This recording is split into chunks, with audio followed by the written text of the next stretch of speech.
All right, guys, today we're going to be talking about how to get your dog to pay attention to you. I'm going to give you a couple drills you can do at home, tips and tricks for how we teach dogs to pay attention to us.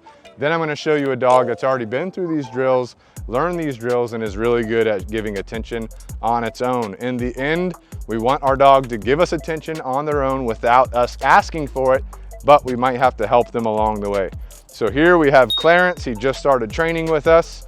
Obviously does not know how to pay attention, so I'm going to teach him. The first thing we want to do, good, okay? I got to be really good with my timing here, so excuse me if I interrupt what I'm telling you guys, but the first thing I want to do is teach him that if he makes the decision to look at me, that's what's going to get him good, something that he likes, which in this case is going to be a food reward. I've never worked with this dog before, good, okay? He's got a very good food drive, very social dog, which means that I'll be able to, teach him very quickly, right? You can see how he is coming back to me very rapidly. Whenever I reward him, he'll come back pretty frequently on his own, okay? For a dog that's a little bit nervous or insecure, they may not turn that fast and come back and pay attention to you, okay? If he gets a little bit distracted by things on the ground, that's okay, good, right? The main thing I'm doing, anytime he gives me any type of eye contact or attention, I say good and I give him a food reward. Now notice how he's starting to develop this habit of putting his paws on me. That's a separate behavior, teaching him not to jump on people, but I'm gonna go ahead and lay the foundation for that, all right? So if I notice him putting his paws on me, I'm just gonna take a piece of food and bring the paws down to the ground, then he can have his food, okay? But the main trigger in order to access food right now is giving me eye contact on his own.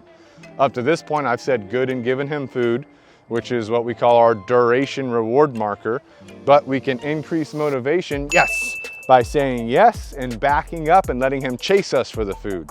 That will increase the dog's motivation because not only are we using food drive in this situation, we're also using the dog's prey drive. Yes. Notice I say yes, I back up, I chase him. Notice his tail increases and it's wagging back and forth, which means he's having a good time, he's excitable, and he's aroused. Yes. Notice that right there, okay? Notice he's kind of jumpy. I want to make sure when I'm delivering a food reward that I deliver the reward right about at his shoulder level. Now notice between every repetition where he gives me eye contact and I reward him, what I'm doing is moving around. I don't want to stay stationary for this, I want to move, all right? He's getting a little bit distracted, yes.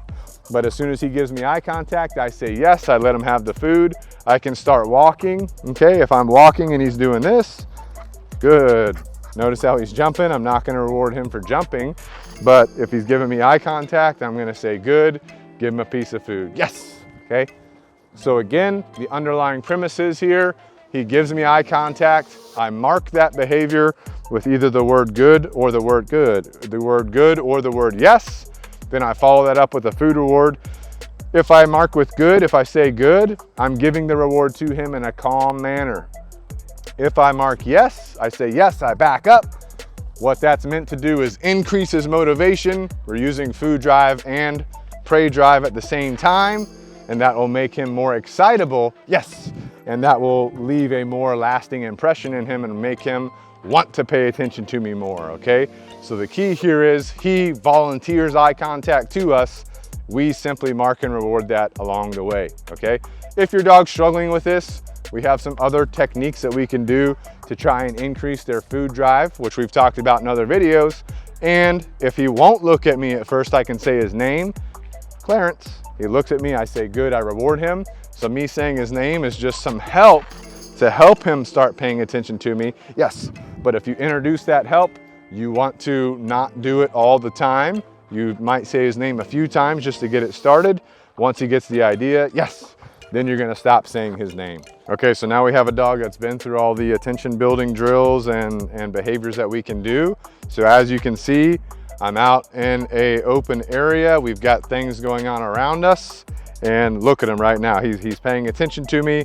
If I stop, he's stopping. He's giving me eye contact. Now it's okay for him to be a dog and look around and sniff things, but what we want to see is more often than not, I want to see that good attention span. Good, okay? And so once he's at this level where he's looking at me, he's staying right with me. Good, we got this insane level of attention and engagement, then we're gonna maintain that, right? So we're gonna maintain that through random rewarding. Good. Notice how wherever I move, he's responding to that leash.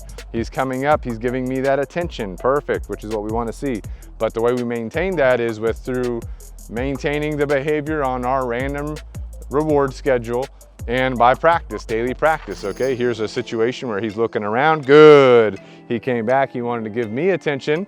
We got other dogs and people down here, right? Notice how he's looking. Good. He decides on his own to make the decision to look at me, to pay attention to me. I don't have to ask him to do that, which is what we want our dogs to do. Make the decision on their own to pay attention to us. Boom. Good. Look, I can't get this guy to look away. I can't get him to look away, right? So take this information, apply it to your own dog. Let us know how it goes. Let us know how we can help.